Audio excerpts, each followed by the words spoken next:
이런 모든 문제들이 그냥 표면적으로 다 드러났음에도 불구하고 사람들은 뭐 긴박한 것을 전혀 느끼지 않습니다. 예, 이런 것들이 바로 가까워왔다라고 하는 것입니다. 자, 그러면 이 계시록 1장 1절에 보게 되면 이 요한계시록이 전해온 과정에 대해서 1장 1절에 하나님께서 그에게 주었죠. 그가 누구예요? 그 예수님이죠. 예수님에게 주었습니다. 그 다음에 예수님이 누구한테 줬죠? 그에게 보이시는 그의 천사를. 그 예수님이 누구에게요? 천사들에게 나타냈고요. 그 다음에 이 천사들이 또 누구에게 보냈습니까? 요한들 있죠. 그 다음에 누구한테 보이시려고요? 그 종들에게 보이시려고. 첫 번째로 그 종들이 나옵니다. 그 다음에 여섯 번째로 그 종들은 나중에 누구한테 보내게 되면 교회에다 보내게 되는 것이죠. 요한계시록은 하나님이 예수님한테 줬고 예수님이 천사들한테 줬고 또 이 천사들은 요한한테 줬고 요한은 그 종들한테 줬습니다. 그리고 그 종들은 교회에게 보내는 것입니다. 자, 이런 표현들이 1장 11절 한번 볼까요? 1장 11절에 보면 이르되 내가 보는 것을 두루마리에 써서 에베소, 서머나, 버가모, 두아디라, 사데, 빌라델비아, 라오디게아 등 7교회에 보내라. 지금 예수님이 지금 요한한테 직접 얘기하는 것이죠. 여기서는 1장 11절에서는 하나님은 안 나오고 예수님께서 천사들을 빼고 요한에게 보내서 그 종들을 빼고 교회에게 전하라고 얘기합니다. 이런 순서들이 있지만 그냥 이렇게 생략하고 중간에 생략하고 예수님이 요한에게 그래서 교회에게 보내라라고 얘기를 하고 있는 모습을 보게 되죠. 그 다음에 요한계시록 22장 6절 한번 볼까요? 또 그가 내게 말하기를 이 말은 신실하고 참된지라 주 곧 선지자들의 영이 하나님이 그의 종들에게 반드시 속히 되어질 일을 보이시려고 그의 천사들을 보내셨도다. 하나님께서 여기 계시록 22장 6절에 보게 되면 하나님께서 누구에게요? 천사들에게. 여기 예수님 얘기가 없죠. 누구한테 보이려고요? 종들에게. 여기 종들에게. 그게 뭐 다르게 보이지만 원래는 이 순서를 따라서 전해지는 것입니다. 그렇지만 이렇게 생략하고 중간 단계를 생략하면서 이런 표현들로 생략해서 이 요한계시록이 전해졌다라고 하는 사실들을 나타내기도 하십니다. 그 16절도 볼까요? 요한계시록 12장 16절 보면 나 예수는 교회들을 위하여 내 사자를 보내어 이것들을 너에게 증언하게 하였노라 그랬죠? 이 예수님 계시록 20장 16절은 예수님이 하나님이 아니시죠? 또 천사들에게. 그래서 나중에 누구한테 보낸다 그랬어요? 너희에게 증언하게 하였노라 그랬죠? 교회에게 증언하게. 자, 이렇게 하나님의 말씀들이 여러 가지 방식으로 전해진 것들에서 얘기하지만 하나님이 예수님한테 보내신 것이고 예수님한테 주신 것이고 예수님은 그 천사들한테 주신 거고 천사들은 요한한테 준 것이고 요한이 그의 종들한테 줬고 종들은 교회에게 준 것 같아요. 이런 부분들에 대해서 조금 더 자세한 것은 5장에 가서 조금 더 제가 말씀을 드리도록 하겠습니다. 아시겠죠? 이런 것들을 따라서 이렇게 이 요한계시록이 왔다. 이런 것을 보게 됩니다. 그 다음에 이 1장에서 중요한 개념 중에 하나가 종들에 대한 개념이에요. 종들. 1절에 보게 되면 속히 일어날 일을 그 종들에게 보이셨다 그랬죠. 종들에게. 또 그의 천사를 그 종 요한에게 보냈다. 종이라고 하는 것은 들로스를 얘기하는 것입니다. 들로스. 노예와 같은 것입니다. 노예. 그러니까 이 둘로스의 의미는 뭐냐면 자기 자신을 다른 사람의 의지에 내맡긴 자입니다. 그러니까 자기의 의지가 없어요. 다른 사람에게 그냥 내가 맡겼어요. 자기 의지가 없이. 그래서 이 사람이 내가 맡긴 그 주인은 주인의 명예, 또 주인의 그 의지, 이런 것만 드러내는 거예요. 자기 명예나 자기 의지는 없습니다. 그러니까 자기를 내가 맡긴 그 주인의 명예와 의지만을 생각하는 사람이에요. 구약에서는 아바드라 그럽니다. 아바드. 구약에서는 아바드라 그러는데 이 아바드는 하나님의 특별한 목적을 위해서 부른 자를 얘기하는 거예요. 어떤 특별한 목적을 위해서 쓰기 위해서 불러낸 자가 아바드예요. 아바드. 그 종이라는 의미입니다. 그러니까 이런 것들을 조금 얘기해 보면 이 종들이라고 하는 것은 어떤 것이냐면 하나님의 특별한 목적을 위해서 부르심을 받은 사람들이에요. 그리고 하나님의 말씀을 맡아서 교회에 전하는 책임을 맡은 주의 사자들을 얘기하는 것입니다. 하나님의 말씀을 맡아서 교회에 전하는 그 책임을 맡은 주의 사자들을 얘기하는 거예요. 그러니까 이 종들이라고 하는 것은 평신도와가 다른 개념입니다. 그 로마서 1장 1절에 보게 되면 예수 그리스도의 종 바울은 사도로 부르심을 받아 하나님의 복음을 위하여 택정함을 입었으니.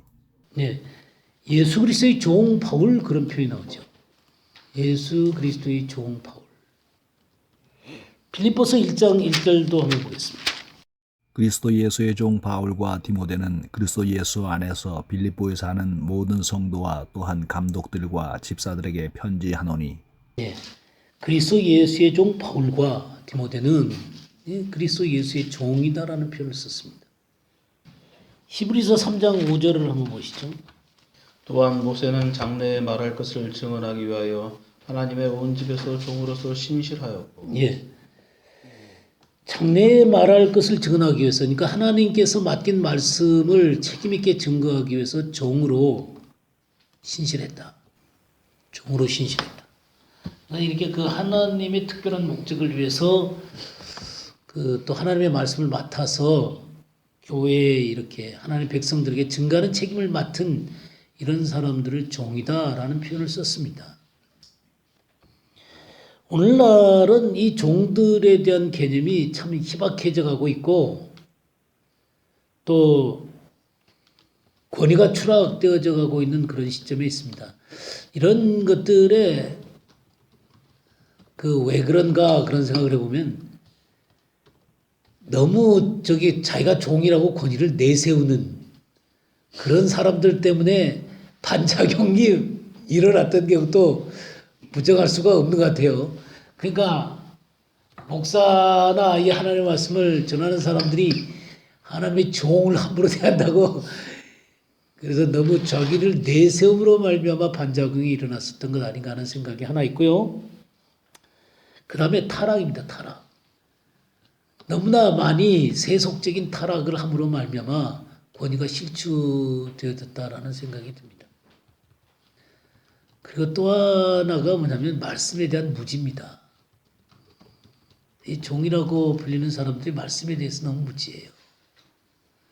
그러면 평신도들이 이제 뭐 SNS라든가 또 이 컴퓨터라든가 뭐 이런 것들을 통해서 너무나 쉽게 하나님의 말씀을 접하는데 그래서 하나님에 대한 말씀에 대한 지식들을 높아가는데 정작 목사들이 무식한 소리를 하면 참 신뢰하기가 어렵죠. 그런 현상이 있었습니다. 그리고 또 하나가 뭐냐면 만인 제사장직이라는 거예요. 전 만인 제사장직을 부인하지는 않습니다만은 모든 사람이 하나님 앞에 동등하고 같은 형제고 하나님 백성이지만 그러나 그렇다고 해서 모든 사람이 하나님의 종들은 아니거든요. 종의 독특한 면들이 있고 하나님의 말씀을 맡은 분명한 목적들이 있는데 이거 우리가 서로 하나님 앞에서 우리 똑같은 만인 제사장들인데 당신네들만 특별하게 하려고 그러냐. 그렇게 하면서 이 은연중에 그 하나님의 종들을 깎아내리는 그런 의식들이 교회 안에 너무 깊숙이 들어온 것 같아요. 그래서 그 종들이 설 자리를 잃어버리는 것이죠. 그러니까 여러 가지 요인들이 많이 있습니다. 많이 있는데 그러나 그렇다고 해서 하나님의 종된 위치가 없어지는 건 아니거든요. 하나님의 말씀과 또 그 직분 자체가 무시되어져서는 안 됩니다. 아시겠죠? 데살로니가전서 1장 12절 13절 한번 볼까요? 5장. 형제들아 우리가 너희에게 구하노니 너희 가운데서 수고하고 주 안에서 너희를 다스리며 권하는 자들을 너희가 알고 그들의 역사로 말미암아 사랑 안에서 가장 귀히 여기며 너희끼리 화목하라. 예. 형제들아 우리가 너희에게 구하노니 너희가 가운데서 수고하고 주 안에서 너희를 다스리며 권하는 자들. 그러니까 교회에서 책임 있게 다스리며 권하는 위치를 갖고 있는 사람들이 있다는 것이죠. 그죠? 장로나 감독이나 목사와 같은 위치에 있는 사람들이 있습니다. 권하는 자들을 너희가 알고 그리고 사랑 안에서 가장 귀히 여기라. 그랬죠. 이렇게 그 말씀을 전하는 것들에 대해서 또 다스리는 것들에 대해서 귀히 여길 것을 얘기하고 있습니다. 갈라디아서 6장 6절 한번 볼까요? 가르침을 받는 자는 말씀을 가르치는 자와 모든 좋은 것을 함께하라. 예, 이렇게 그 말씀을 가르치고 배우는 것들에 대한 그런 어떤 직분들 자체를 존중하게 여길 것을 우리들에게 부탁을 하고 있습니다. 이런 문제에서도 여러분들이 균형을 갖추는 것이 참 중요해요. 우리가 때때로 하나님 말씀 아닌 것들을 전할 때는 뭐 받아들일 수 없죠. 그렇지만 그 직분을 가지고 있는 것들에 대해서는 존중히 여길 필요가 있습니다. 그런 것들에 대해서는 그렇다고 해서 뭐 무조건 그냥 순종하고 쫓아다녀야 된다 이거는 아니에요. 이건 아니고 하나님 앞에서 신실하게 그걸 존중히 여기면서 또 자신이 어떻게 그 다스리고 가르치는 사람 앞에 어떻게 돼야 되는가. 끝까지 충성스럽게 쫓아가면서 배울 것인가 아닐 것인가 하는 것들도 하나님 앞에서 신실하게 자신의 태도를 묻고 행동하는 것들이 참 중요하죠. 그런 것들이 중요한 생각이 듭니다. 그러면서 이 요한계시록에는 종이라는 위치가 상당히 중요한 위치입니다. 종. 이거는 그냥 평신도를 얘기하는 것 아니에요. 하나님의 특별한 목적을 위해서 하나님께서는 이 종이라는 말씀을 쓰고 있다라고 하는 것입니다. 자, 이 요한계시록 1장을 다시 돌아오시게 되면 어떤 자들이 복이 있다고 그랬어요? 읽는 자와 듣는 자와 그 가운데에 기록한 것을 지키는 자가 복이 있다고 그랬죠? 예. 여기 읽는 자 그런 표현을 썼는데요.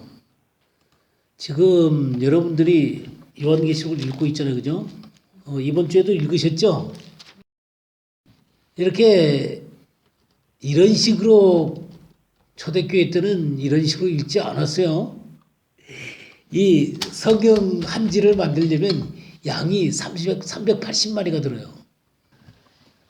그 당시에는 이 양가죽에 이렇게 있어갖고 성경을 기록했단 말이에요. 그러면 한 교회가 성경 한 지를 다 갖고 있기가 쉽겠어요? 양 380마리가 되는데 그게 양 성경 한 지를 쓰려면 그렇게 든단 말이에요. 그거 다 갖고 있을 수가 있겠어요? 뭐 한 개, 두 개, 뭐 각 교회들마다 그렇게 갖고 있겠죠. 그래서 회람이라는 성격을 갖고 있었습니다. 이걸 그 라오디게아 교회도 가서 읽게 하게 해라.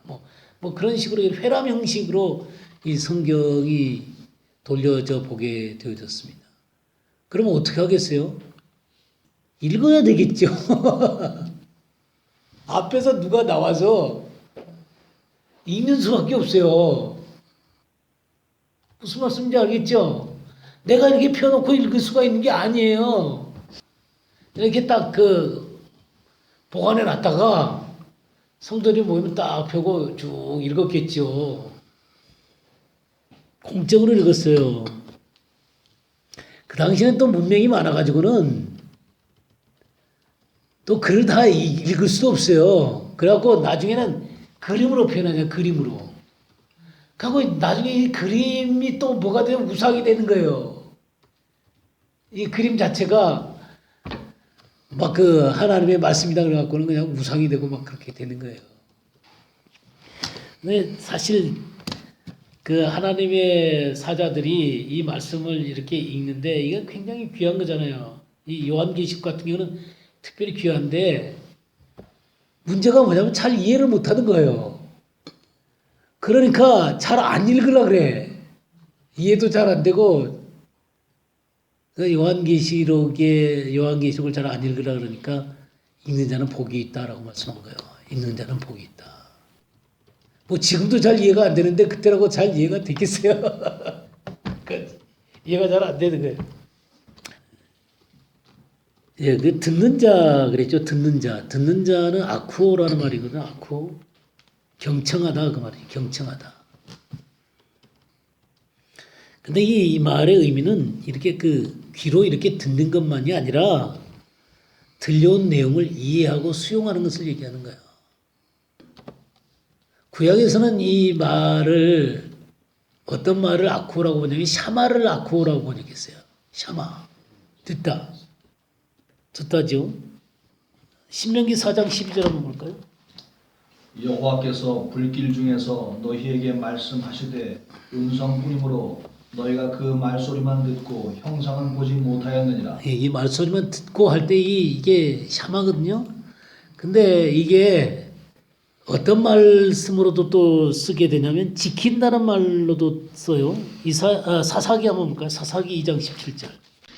그들이 그 사사도 순종치 아니하고 돌이켜 다른 신들을 음란하게 쫓아 그들에게 절하고 여호와의 명령을 순종하던 그 열조의 행한 길을 속히 치우쳐 떠나서 그와 같이 행치 아니하였더라. 예, 순종이란 말 나오죠?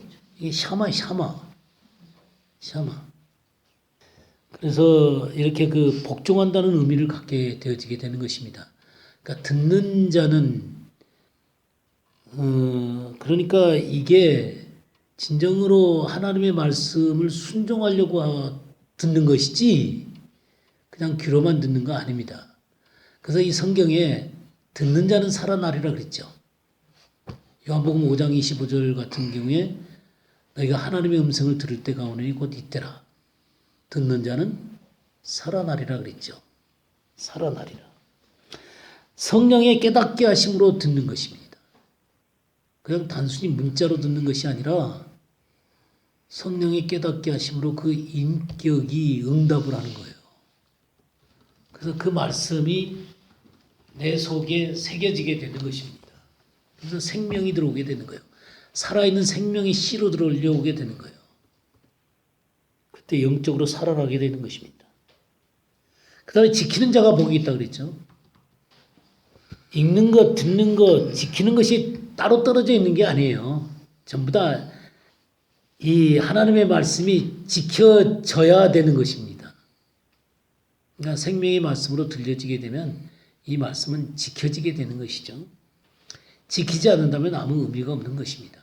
그러니까 이 하나님의 말씀이 내 속에 깨달아지는 것, 성령으로 말미암아 깨달아져서 그 말씀을 듣고 지키게 되는 것이죠. 계시록 22장 7절 한번 보겠어요. 보라 내가 속히 오리니 이 책의 예언의 말씀을 지키는 자가 복이 있으리라 하더라. 예, 이 두루마리의 예언의 말씀을 지키는 자가 복이 있다. 그러니까 결론적으로 이 말씀이 내 속에 새겨지고 이것이 생명이 되고 또 지켜져서 이 말씀 속에 거하는 것입니다. 그렇게 될 때 그런 사람이 진정으로 복 있는 사람이 되게 되는 것이죠. 예, 우리가 이 1장의 내용은 상당히 중요한 내용입니다. 그래서 이 1장이 바로 이 요한계시록을 시작하는 모든 배경이 되어지게 되는 것이에요.